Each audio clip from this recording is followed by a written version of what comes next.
So, I'm Danny. This is, Jonathan. and basically, what we want to talk about today is, I constantly hear that if you're gay, you're not gonna have a long-term relationship, or it never lasts because you're gay. So, what do you think about that? Is there a such thing as not being gay related to not having long-term relationship? Well, you start off. I think you tell me why you want to talk about that. I just find it interesting that you kind of were interested in talking about that topic. I told him to pick whatever he wanted to talk about. So I just think that especially people, friends who I've grown up with, even people that are heterosexual, that's pretty much the first thing they say, like, oh, you're gay, you're gonna be alone your whole life because what are these examples of you know gay people having families and gay people lasting more than even 3 years. Like that's they like give it that time lapse. So that's where my curiosity is. well, I think I definitely think it has a lot to do with age and the person who hasn't found love. I mean, we have to look at the fact that yeah, there aren't as many gay long-term relationships because we've never had that role model, like that social structure. We are kind of like all humans in general are sexual beings, and so but they also have the structure of a relationship of marriage and the possibility of having that. Whereas gays, all we were limited to was the sexuality, the sexual aspect, which is why we kind of just are like sexual, or that's all we know. But then on the other hand, there are people who are in monogamous relationships, who are in polyamorous relationships, who are in long-term relationships. They're older.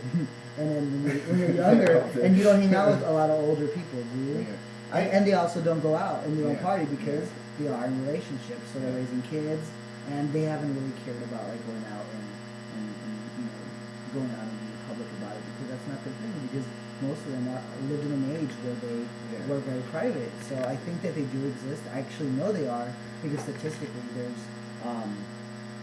there are many same-sex parents, especially in the Latino community, that are raising kids. Really? Same-sex I couples. mean, again, this is on YouTube. According to research done in 2003 by Luis Lopez, I forgot what university, but there are more out of same-sex couples raising children. Latinos are the most likely to be raising kids, and that data was found from the census in the year 2000. I don't know about 2012. I assume it remains the same, but there's a lot of factors that could contribute to like that statistic or whatnot. But And I also think like just the fact that before the LGBT community was so oppressed that the gay clubs, the scene, the brothels, they were kind of like a meeting area to be able to be free, and I think it kind of diverse into like this meeting area, and it kind of like the general population in the heterosexual community has said, oh well, that's all they do. They go there, party, and meet there. But in reality, that's all the community had back then. It wasn't like today where you have West Hollywood or in Philadelphia. People know it as the gayborhood. At least that's what they told me. So the gayborhood. There's this little. It's kind of like West Hollywood, but so so it's been progressing, especially now with a lot of people.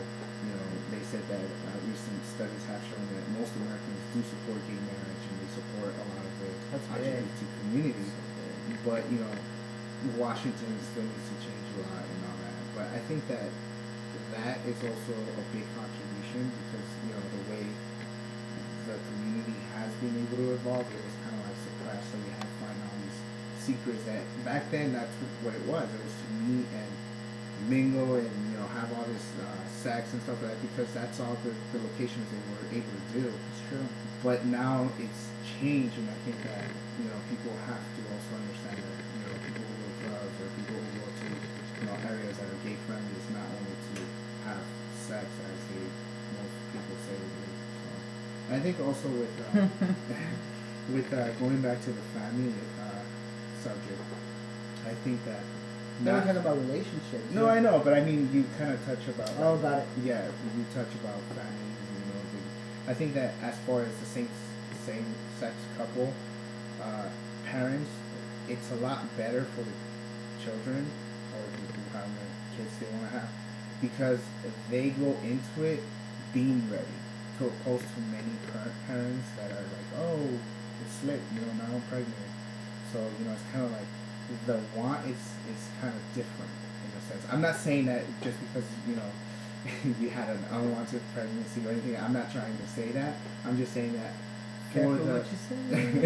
I'm just Don't get saying. in trouble out I know. there. I'm just saying, like, comparing to No, I get you. I get you. most same-sex parents, they go in it wanting to have that kid, so it's different view than to say, oh, I don't want it, I guess. Yeah, but I'm not discriminating, so don't take my words in so true. Cool. But yeah, I think in general we need more role models and just more visuals. Yeah, if you're out there and you're watching this video and you actually have been together for more than, let's say, 4 years or whatnot, please come out and let us know. And we'd love to interview you and tell your story. We need to share that story to show that there are role models, to show that there are people who are engaged in long-term relationships, so that we can know that, because it's true. We are out there. We just need to. It's time for us to come out of the shadows, and time for us to really speak out, not so much for ourselves, but for the generations to come and for the future of our world. Because it's not our country; it's our world.